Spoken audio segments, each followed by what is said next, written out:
കുടിവെള്ളത്തിനു വേണ്ടി പോരാടി കോളഭീകരനെ മുട്ടുകുത്തിച്ച പാലക്കാട് ജില്ലയിലെ പ്ലാച്ചിമട ലോകപ്രശസ്തമാണ്. നിസ്വാർത്ഥമായ പോരാട്ടത്തിൽ കഴിഞ്ഞ 7 വർഷത്തോളമായി സമരമുഖത്തുള്ള കുടുംബങ്ങളിലെയും പ്രദേശങ്ങളിലെയും കുട്ടികളുടെ വിദ്യാഭ്യാസത്തെക്കുറിച്ച് ആരും അന്വേഷിച്ചില്ല.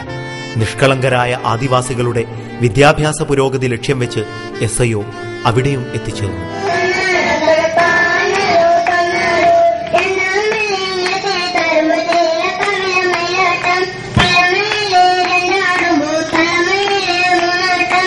ഇന്ന് വാസ്തവത്തിലെ പ്ലാച്ചിമടയിലെ നമ്മളൊരു ധന്യ മുഹൂർത്തമാണ്. കഴിഞ്ഞ 7 വർഷമായി സമരം നടത്തിക്കൊണ്ടിരിക്കുന്നത് പോരാട്ടമാണ്. ഇപ്പൊ നേരത്തെ ഇവിടെ കൃഷ്ണൻകുട്ടിക്ക് സൂചിപ്പിച്ചതുപോലെ ഈ പോരാട്ടത്തില് വളരെ നിർണായകമായ പങ്ക് ഉണ്ടാക്കി നിർത്തിയിട്ടുണ്ട്. അപ്പൊ സമരത്തിൽ മാത്രമല്ല, ഇങ്ങനെയുള്ള ആശ്വാസ പ്രവർത്തനങ്ങളിൽ അത് നികത്തുന്നതിന് വേണ്ടിയാണ് SIO മുന്നിട്ട് വന്നിട്ടുള്ളത്.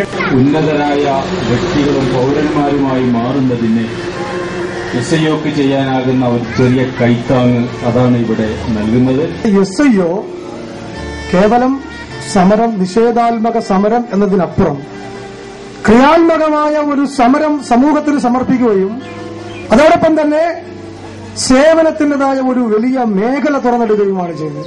SIOന്റെ പ്രവർത്തകരെ അതിനുവേണ്ടി സമയം കണ്ടെത്തുകയും ഊർജ്ജം കണ്ടെത്തി ചെയ്ത പ്രവർത്തിച്ചവർക്ക് വേണ്ടി പ്ലാച്ചിമട സമരസമിതിയുടെ പേരിൽ ഈ നാട്ടിനു വേണ്ടി, ഈ രാജ്യത്തിനു വേണ്ടി, ഈ മണ്ണിനു വേണ്ടി, ഈ മണ്ണിന്റെ സ്വാതന്ത്ര്യത്തിന് വേണ്ടി, അടിമത്തത്തിനെതിരെ, അനീതിക്കെതിരെ, അതിക്രമങ്ങൾക്കെതിരെ പോരാടിയ രക്തസാക്ഷികളുടെ പേരിൽ, ധീരരായ ദേശസൈനികളുടെ പേരിൽ അഭിവാദ്യങ്ങൾ അർപ്പിക്കുന്നു. നമസ്കാരം. സമരബോധമാകുന്നു, സമരാവേശമാകുന്നു, സമരോത്സവതയാകുന്നു, ഭാവിയെക്കുറിച്ചുള്ള ശുഭപ്രതീക്ഷയാകുന്നു, ആത്മവിശ്വാസവും മനസ്സിലാക്കാനുള്ള തിരിച്ചറിവിനെയാണ് അറിവ് എന്ന് പറയുന്നത്.